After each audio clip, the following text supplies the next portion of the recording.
हे मधुसूदन, यह कहना तो बहुत आसान है कि तुम मन पर काबू पालो, मन के स्वामी बन जाओ, परंतु यही तो सबसे दुष्कर कार्य है। हे केशव, मन तो वायु की तरह चंचल है।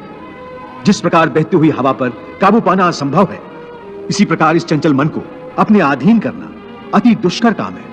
हे अर्जुन, तुम्हारा यह कहना सत्य है कि मन अति चंचल है, उसे अपने वश में करना बहुत मुश्किल है। मुश्किल है जनार्दन, असंभव है। नहीं अर्जुन, मुश्किल अवश्य है, परंतु असंभव नहीं है। तुम्हारा कहना है कि मन को वश में करने का कोई तरीका, कोई साधन भी है? अवश्य है। क्या है वो तरीका? मन को वश में करने के लिए उस पर 2 तलवारों से प्रहार करना पड़ता है। एक तलवार अभ्यास की है और दूसरी तलवार है वैराग्य की। अभ्यास और वैराग्य? हाँ, अभ्यास और वैराग्य।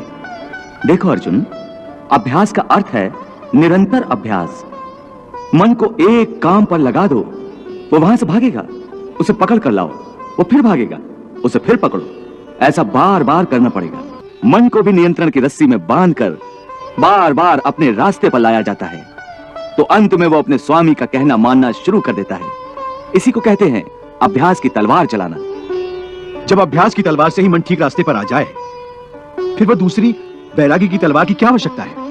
उसकी आवश्यकता इसलिए है कि एक बार ठीक रास्ते पर आ जाने के बाद मन फिर से उल्टे रास्ते पर न चला जाए, क्योंकि उल्टे रास्ते पर इंद्रियों के विषय उसे सदा ही आकर्षित करते रहेंगे। मिथ्या, भोग, विलास और काम की तृष्णा उसे फिर अपनी ओर खींच सकती है।